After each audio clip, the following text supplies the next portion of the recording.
啦，咁咧今日翻嚟咧，我哋嘅温書課題咧就係關於 reported speech 嘅複述句。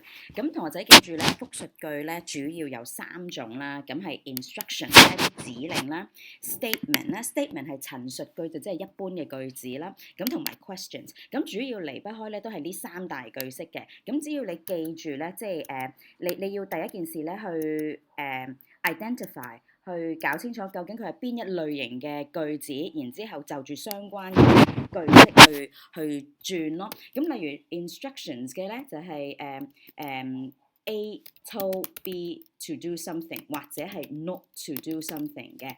咁後邊咧記住咧係跟 to infinitive 啦，個動詞唔轉嘅。咁呢個 A 同 B 咧就即係一個人啦 ，A 呢個人叫 B 呢個人做一樣嘢或者唔好做一樣嘢啦。咁如果係句子嘅咧就係 A said that， 咁後邊咧就跟翻一個 SVO， 即係有 subject 有 verb 啊。咁通常咧如果係 formal writing 咧都會加個 that 嘅。咁如果係複述questions 嘅話咧就用 asked 啦 ，A asked B。咁就唔係跟 that 咯喎，陳述句就跟 that 啦。咁但係你記住咧 questions 咧，你複述句子嘅話咧，一係你就加翻佢用緊嘅 question word 或者係嗰個question phrase 啦。如果唔係嘅話咧，佢冇一個 question word，例如即係冇 how 啊、冇 how long 啊、how much 啊、等等呢啲嘅 question words 嘅話咧，咁如果冇呢啲 question word 咧，就會係助動詞開頭㗎啦。助動詞咧，例如係 is am are was were 啊、can 啊、will 啊、may 啊、do did does 啊、has 啊等等，咁呢啲咧就叫做助動詞開頭嘅。咁如果係助動詞開頭嘅句式嘅話咧，咁你就會加 if 或者加 whether， 冇分別嘅，兩個都得嘅。咁係加咗 if 同 whether 後邊先至再跟翻個 SVO， 跟翻個 subject。同埋 verb 嘅，咁所以好簡單嘅。總之你一睇第一件事咧，你就要睇下嗰個係咩句子嚟嘅。如果係 instruction 嘅，咁你跟翻呢個 A told B to do something 或者係 not to do something。如果係句子嘅話，就 A said that 加個 that。咁如果係 questions 嘅，就 A asked B。咁但係咧，記住要一係跟一個 question word， 一係跟一個 if。先至再轉翻後邊嘅 SVO， 咁statement 同埋 question 咧都係同一樣啦。你複述嘅時候轉咧，記住要轉 pronoun 啦，即係我今日好開心。咁如果你複述嘅話，你就會講佢話佢嗰日好開心啦。咁嗰個代名詞要轉啦。咁嗰啲 time and place 嘅 expression， 即係譬如我頭先講今日，如果複述嘅咧，我就會講嗰日啦。嚟我呢一度，咁複述嘅話咧，佢話去佢嗰一度。OK，come here 變咗 go there。等等啦，咁另外咁梗係有 tenses 啦 ，tenses 係褪一格嘅，現在式變過去式，過去式變過去完成式等等啊嚇。咁陳述句係轉呢幾樣啦。咁如果係 question 嘅話咧，記住要再跟埋嗰個 subject verb order。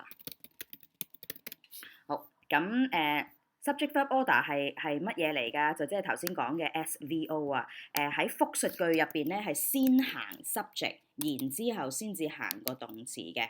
但係喺問句入邊咧係行動詞先㗎嘛。即係譬如 Are you all right 係 Are you 先行咗個動詞 are， 再行個 subject you。Alright， 咁但係變咗複述句咧就係She asked if I was all right，alright， 咁呢個 if I was 嘅話，咁就係由 subject I 行先㗎啦。好，咁我哋一齊睇一啲例子啦喎。好，咁第一句呢個咧 instruction 嚟嘅。咁訓導主任就同個學生講：喂，開咗會唔好傾偈啊嚇。咁呢一個係一個don't talk， 呢個係一個命令嚟㗎啦，一個指令嚟㗎啦。咁所以咧，我哋用 A told B to do something 或者 A told B not to do something 呢一個 structure 啦。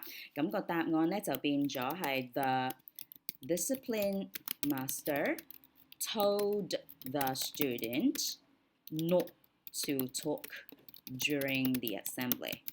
係，咁呢個係 A told be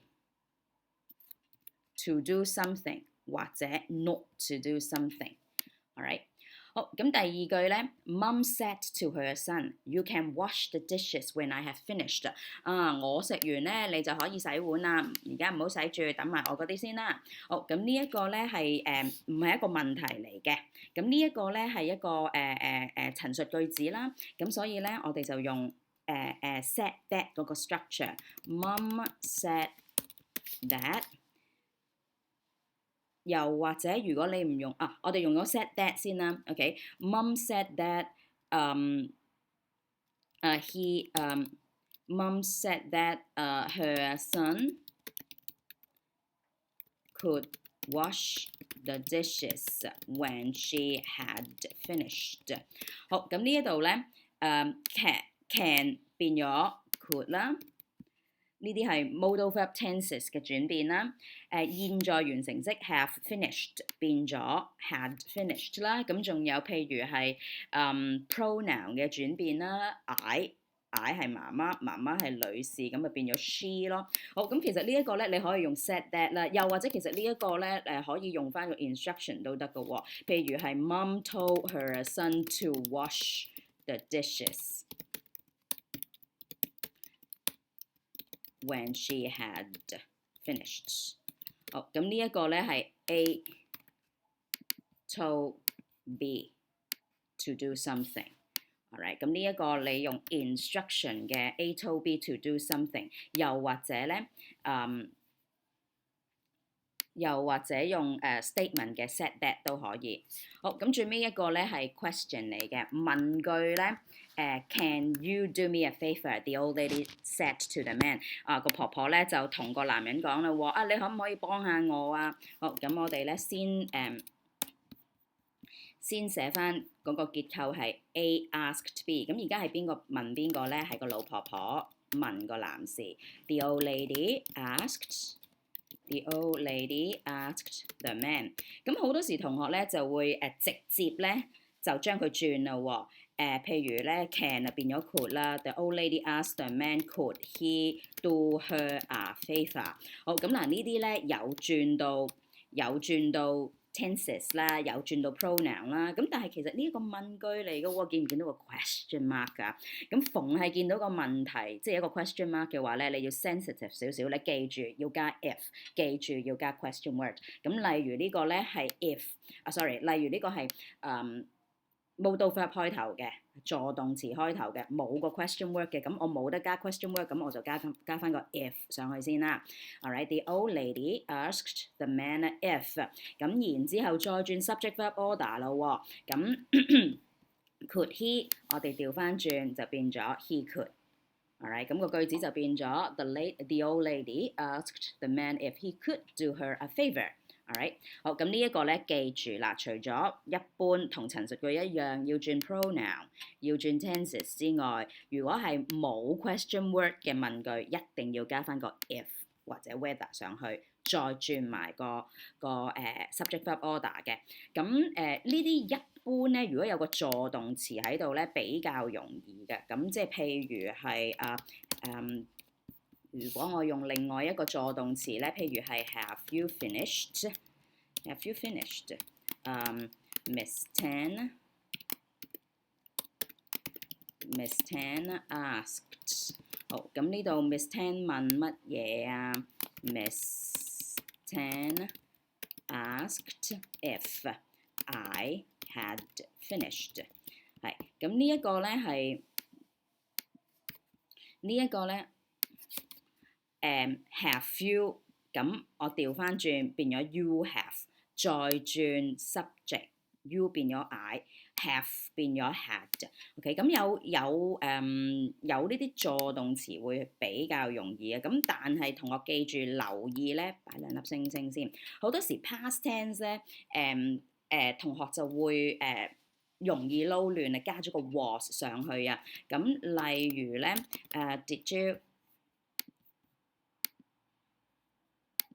Did you call me？ 你有冇打過電話俾我啊 ？Did you call me last night？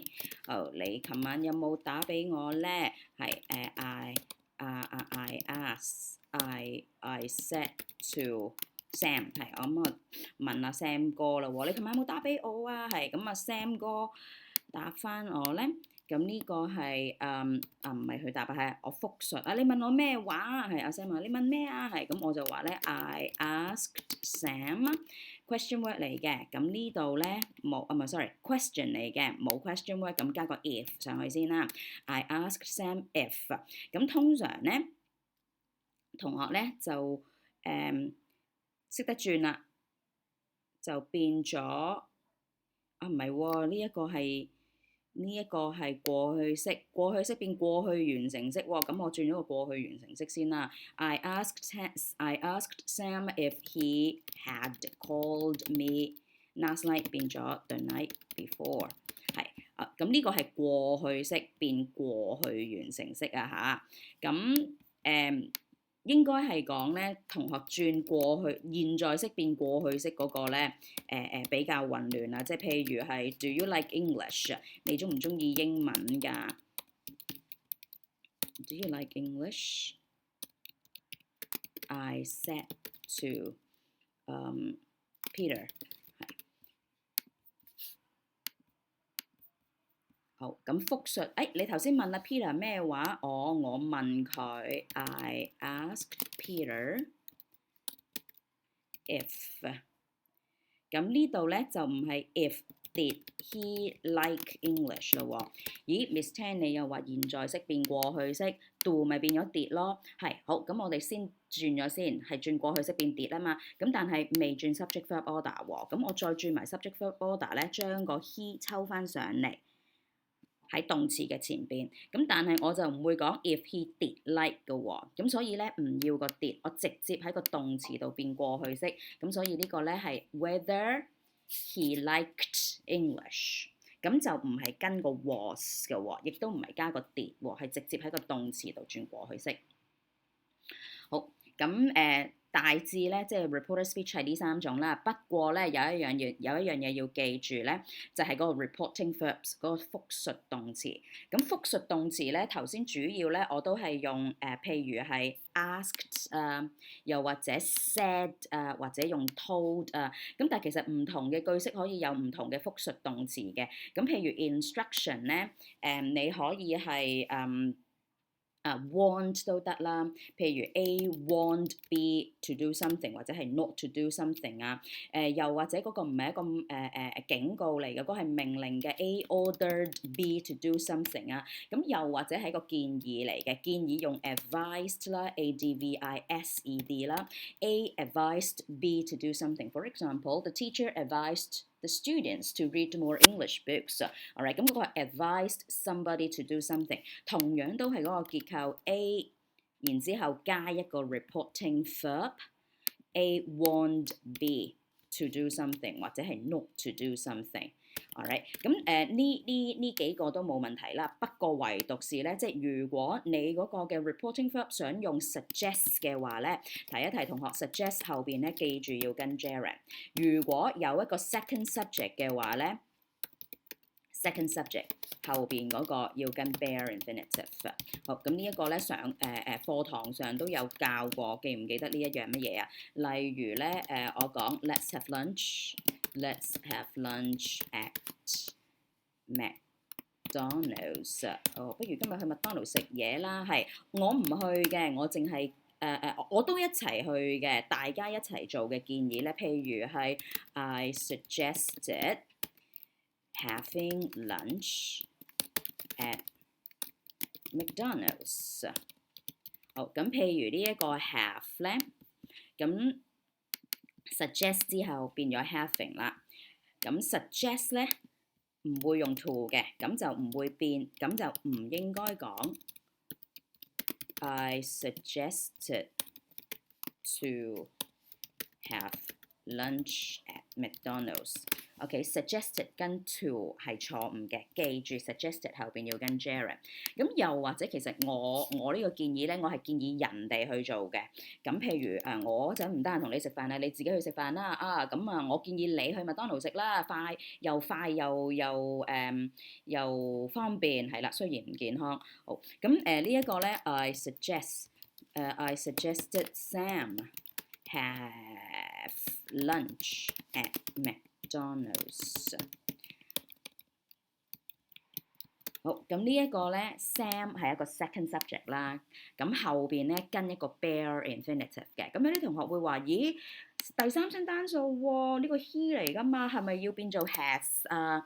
呢個唔需要變 has 㗎嚇，咁因為其實咧呢度其實我收埋咗個 that I suggested that Sam should have。咁只不過個 should 唔寫啫嘛 ，should 後邊跟 bare infinitive 噶嘛，咁 should 唔寫嘅 I suggested Sam have lunch 呢個收埋佢。OK，咁個 that 又係可以唔寫嘅，咁我就唔寫 I suggested that 啦，我就咁樣 I suggested Sam have lunch at McDonald's。All right， 好，咁咧大致係咁多啦，咁記住 reporting verb 咧唔會用 set to 嘅 ，OK， 呢個亦都係一個常錯嘅common mistake 嚟㗎嚇。set to 咧係喺 direct speech 直述句嗰度用嘅。逢係 reporter speech，我哋用 reporting verb，例如 told 啊、said 啊、asked 啊等等啦。好，咁講解嘅 revision 部分係咁多。咁同學請你完成埋 assign 俾你嘅 exercise 啦。Bye。